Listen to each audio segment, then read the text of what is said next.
Okay, let me play. All right. So when I was looking at this, I think we were looking at it from the point of there is a presentation. You want to invite your prospects to a presentation or a one-on-one, whatever the case might be. And though we can invite via social media by running ads and posting on our Facebook, I've always noticed that, inviting people by picking up the phone and actually speaking to them most of the time is very, very effective. The only, probably what I can say, the only disadvantage is that people are curious. They try to get you to tell them what the presentation over the phone instead of, just inviting them, then they come to the presentation. Now they want to know, what is it about, what do you do? So they are trying to get you to talk to them about what they are going to hear at the presentation. And I've noticed that sometimes when you do that, you don't do justice to the presentation, because then you are rushing through, picking up words to say to them. So the first thing, I'm going to come back to this one. So the first thing is, if you are going to be inviting via the phone, or if you are inviting even face to face, always be in a hurry, get the agency out. So it's probably like, hi, you know what? I don't have much time. I need to rush into a meeting or whatever, but I just thought of calling you. There's an event that we're having, blah, blah, blah, blah, blah. So you get it out at the start that you don't have time to be on the call for the next 5-10 minutes. So you get it out that this is urgent. You just want to be on and off on the phone. One, it's sometimes when my phone rings, I look at it and I'm like, yo, if I answer this phone, I'm going to be on this call for the next 15 minutes. There are people like that, people that that if you take their call, they are going to take up a lot of your time. So every time someone answers the phone, they are worried about how long is this call gonna take. When you get them to know that, what, I'm also like in a hurry, I'm not gonna take up much of your time on this call. Sometimes it also just makes them a little bit more open to what you have to say, but they also understand that, they can't be getting 100% all the details of the presentation over the phone, so they need to attend. So be in a hurry, get the agency out so that they understand that I'm not going to be on this call for the next 10 minutes, but also you avoid a lot of questions. So this is not a trick. Like, maybe you feel like I'm trying to trick people to attend so that they don't know what the presentation is about and whatever. It's not that. It's more of, if you had to explain a 1 hour presentation in 2 minutes, you are just fumbling over words, and you are not, giving enough detail that enables the person to make an informed decision. So you will then find that most people want to say, no, we are in forever, we sell products, we what, already they shut down, and they are not willing to listen to the rest of the conversation. So it's better when you get them into the room where they can get more details about the business, and when they are deciding whether they are interested or not, they have enough information to make an informed decision. So try not to give too much detail on the phone, because you won't do it justice, and probably you might put off your prospect.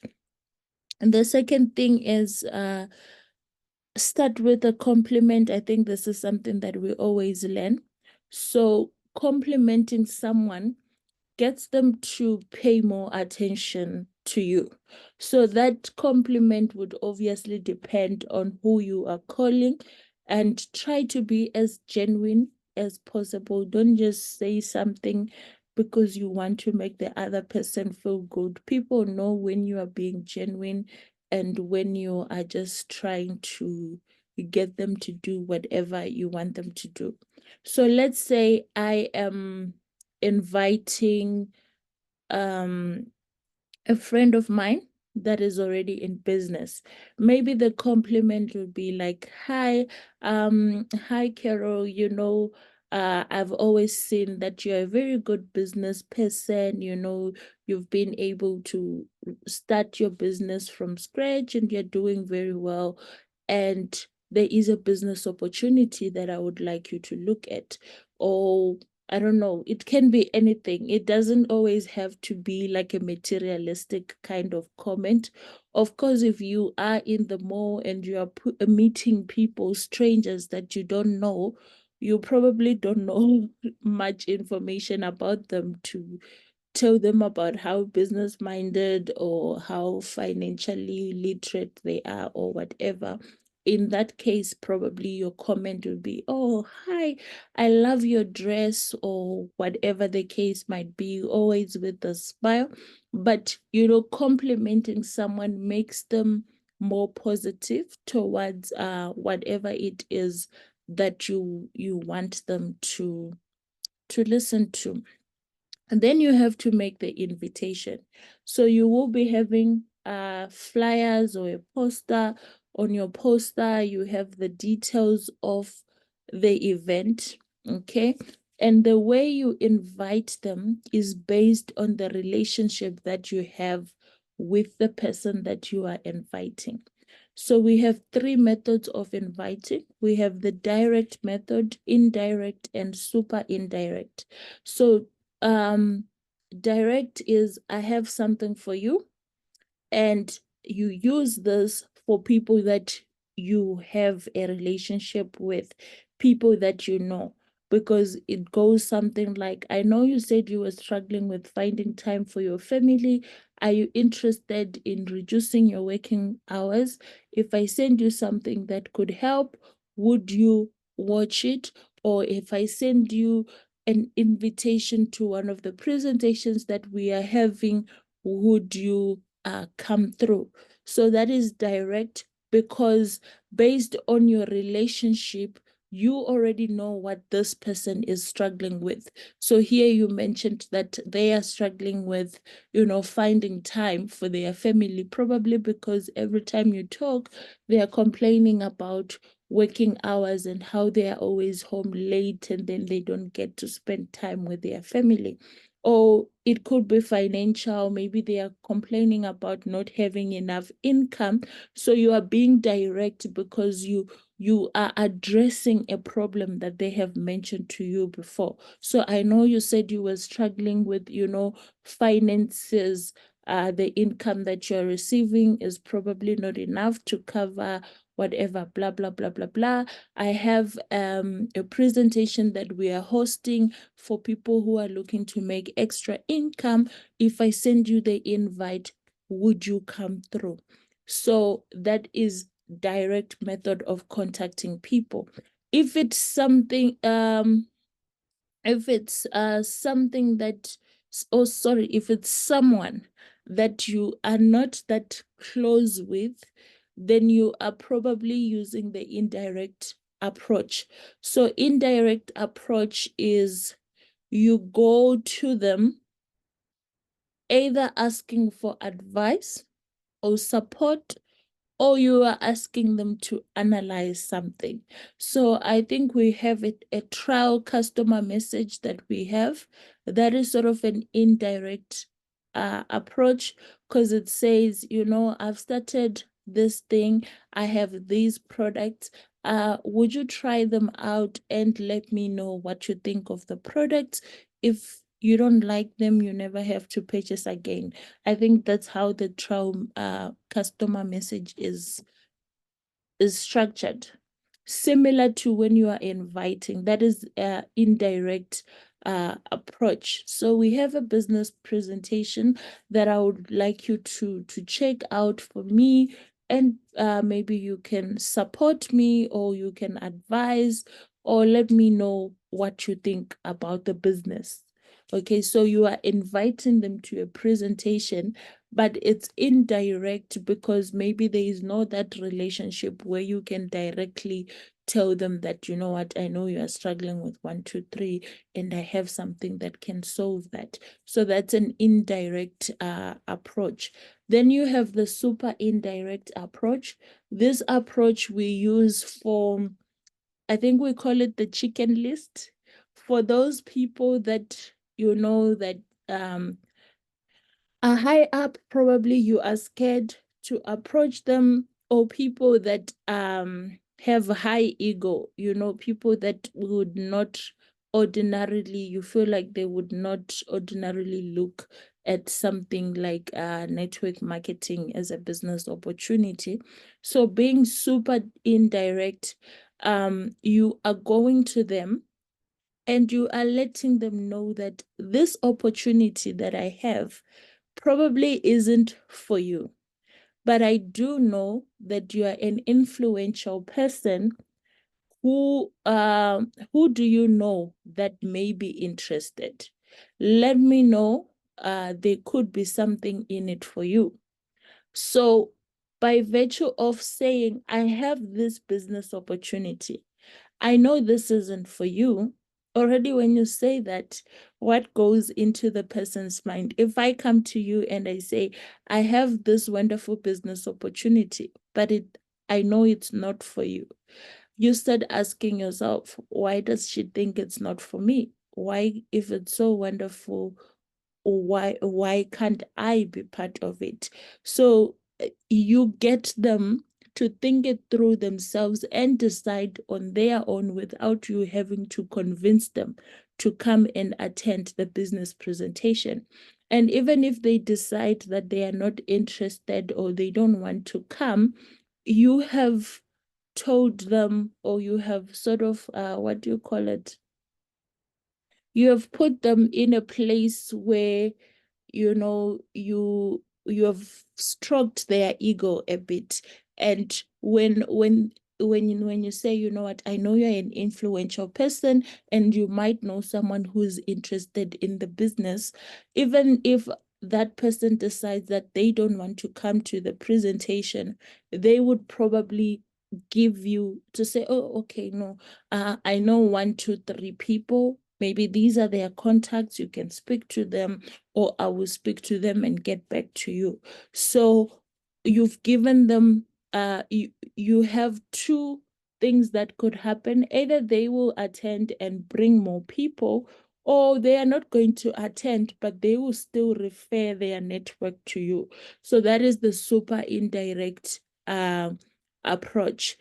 Uh, I know that you are an influential person and this might not be for you, but if you know someone who is interested in making extra income, please, you know, let them know that there's this opportunity, or you can give me their contacts. And one thing that I've also learned doing forever is, no matter how rich or how well up you think a person is, everyone is always looking for extra income. It's just that sometimes the way you approach it, people might not be interested in and looking at it further. But everyone is always looking at for extra income. You will never reach a point where you say, yeah, no, that's it. I'm fine. I now have enough income. So even the people that have a good salary or they have good businesses, they are also still looking for extra income. So don't be afraid to approach them about the business opportunity. Just maybe change your approach. Instead of using a direct approach with that kind of person, maybe go towards the super indirect or the indirect approach, because that will get them curious to know what is it that you are doing. But even if they decide not to, because they have a good network of people, considering that they are already people in business or they are influential people wherever they are working, they can actually give you access to a good network. So approach them in a way that either way you are still going to win. Then you ask a question. I think this is something that we also learned when we were looking at some two videos that we watched the other week. It always says ask a question. So if I send you the link, would you watch it? This is if you are sending them the recorded session. Because in our business, we have actual business presentations. We have recorded presentations. So you can ask, depending on what is it that you are inviting them for. If you want them to watch the video, if I send you the link, would you watch the video? If it's a physical presentation, if I send you the invite, would you come? So the question is always, if I, would you? So if I act, would you act? So if I send the video, would you watch? If I send the invite, would you come?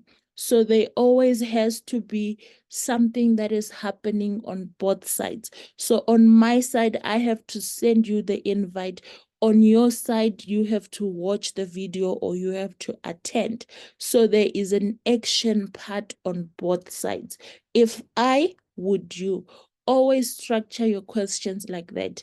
If I, would you? So that is the question that you ask. Then they will give you the first confirmation. Maybe they would say yes, maybe they would say no. So if maybe they have responded, yes, I can watch the video. So if I send you the link, would you watch the video? They say yes. And then you have to do second confirmation. When do you think you can watch it for sure? Because sometimes all we do is, if I send you a link, would you be able to watch it? The person says yes, you forward that link, and now you're trying to follow up. Hi, did you watch the video? Hi, what? And they are not responding. Sometimes they end up blocking you, whatever the case might be.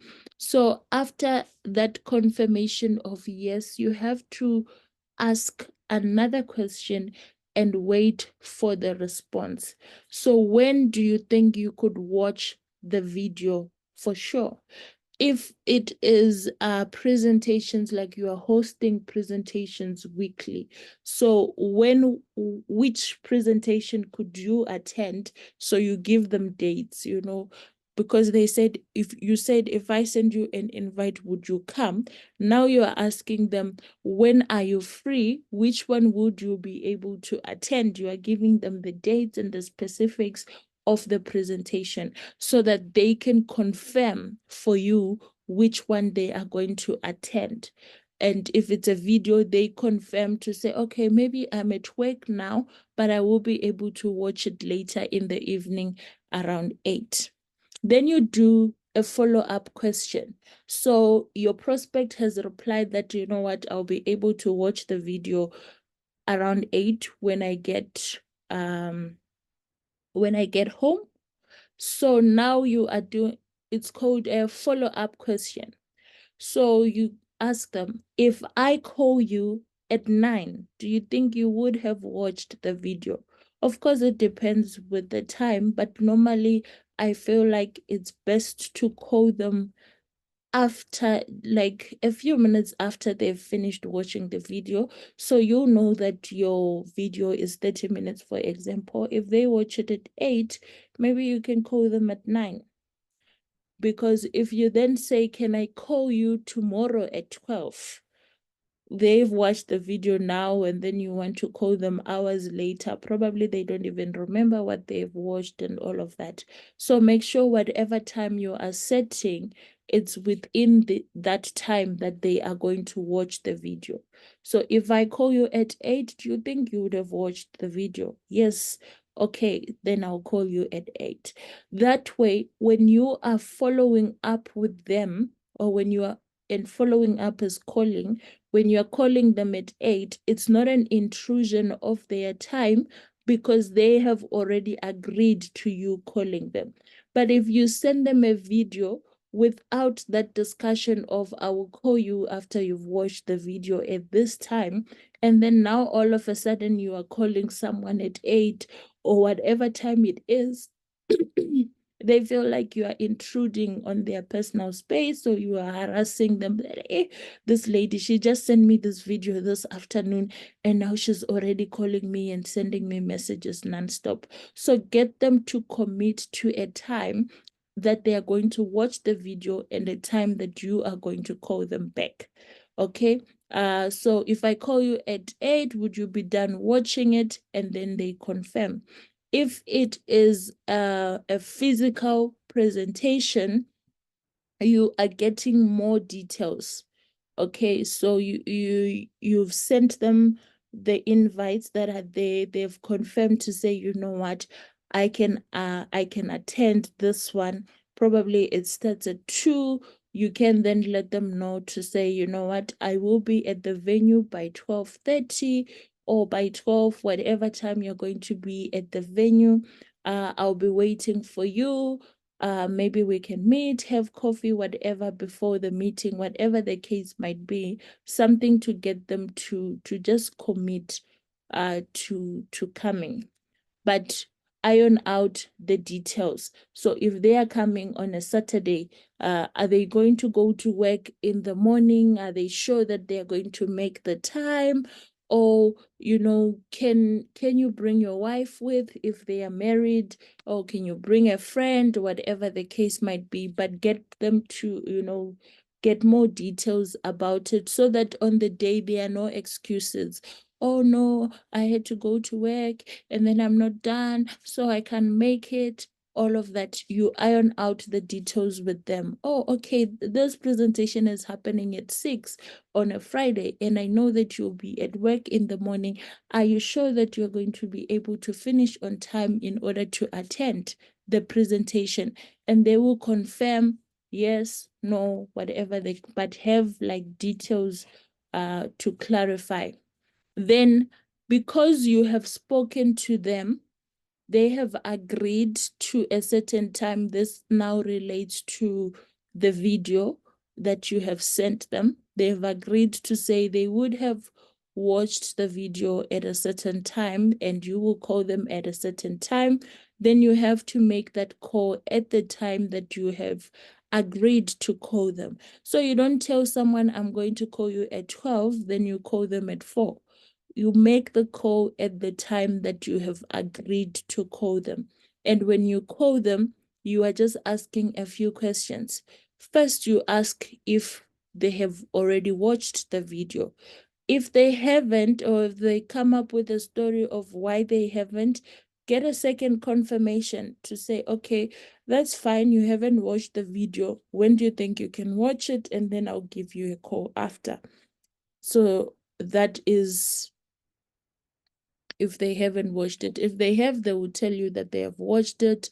Maybe they will have a few questions about what they have watched, and you can go through that in detail. But if they tell you, I haven't watched it, you get a second confirmation, then you call again the second time and they still haven't watched it, and then they're just giving you the runaround. Still call them when you said you were going to call, and if they don't answer, leave a message. So when you're leaving a message, I was just calling you like you asked, give me a call at your convenience. I hope things are okay.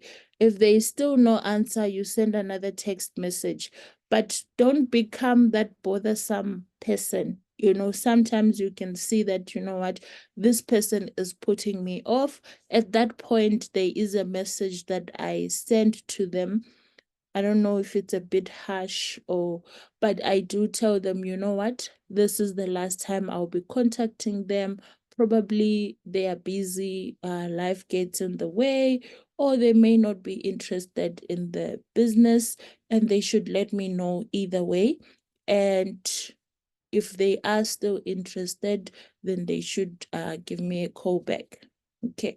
Okay, there it is. That's the last message. So this is for someone who either they haven't watched, they keep postponing, yeah, call me at this time, call me at this time, or they just went quiet on you. So I'm confused and I'm worried, but this will be my last message. I won't call you again, blah blah blah. You know, if you are still interested, or when you find time to watch the video, let me know. You can give me a call.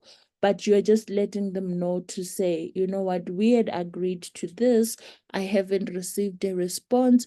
I've tried following up, and this is going to be my last message. If it's someone who is serious, when you tell them that this is your last time contacting them, they would probably get back to you. Because sometimes it does happen. Life gets in the way. People get busy at work and they don't find time to, get back to you on time. So just let them know to say, but you can't send this type of message if you had not agreed with the person before to say, I'm going to call you this time, or you're going to watch the video at this time. So always make sure that whether it's a physical presentation or you are sending them a link that they can watch on YouTube, you get a confirmation of when are they free, when are they going to be able to watch the video. That way, when you are making a follow-up, they understand that this is something that they had committed to. But if they never committed to watching the video at a certain time, you can't send them a message like this, and you can't say, I'm following up based on what we agreed, because there was no agreement at the beginning. So before you share your link to the video, before you share the invite, get a confirmation from them that they are going to watch it, get a time, schedule a second time. So if it was a physical presentation, normally I tell them, you know what, I'm going to call you the day before the presentation to confirm that you're still coming, and also to confirm who you are bringing as guests. Sometimes I make it seem like, they have to RSVP so that I can add them to the guest list and whatever, just for me to have an idea of the person who is coming. Who are they coming with, if it's going to be more than one person? And if it's going to be more than one person, I also ask the contact details of the other people that they are bringing, so that I have a way of contacting them after the presentation. So that's how you do your invites over the phone. This is when you're not doing physical meetings, physical invitations, so face-to-face invitations. This is over the phone. You are making calls, you are also sending text messages, but the text message works when you have called the person first. Most of the time we just get a flyer, we start inboxing people, we are just forwarding the flyer. We have an event, please attend, whatever. You send the picture with a very long caption. I find it's more effective if you are going to invite someone to a presentation, call them first, ask them, if I send you the invite, would you attend? Then send them the poster. If you just start by sending the poster, some people open those messages, they don't even read. You might find a prospect who will ask you, so where is this event happening? But the venue is there on the poster. What time is it? But the time is there on the poster. That is just proof that people don't really read most of the information that is on the poster. So make sure you are making calls. You call them, you let them know there is a presentation, you are going to send them an invite, and you are finding out if they would attend. If they see the invitation, they've seen the time, and they say, yes, I would like to attend, iron out the details Okay, get them to, I was watching another video by Eric where they were saying if it's a product launch at your home and it's a friend, get them to commit to something that will force them to come through. So maybe you ask them, you know what, I won't find time on Saturday to pass through the grocery store. Since you'll be coming from work and you'll pass through town, please bring me a bag of apples. Maybe that makes them to say, you know what, even when you want to cancel and you're thinking, yo, I have to bring those apples, maybe it will, motivate them to come through. But whatever the case might be, iron out the details. Oh, yeah, what time do you finish work on Saturday? At 12. So are you sure you'll be making it to the meeting for 1? Yeah, how long does it take you to get into town?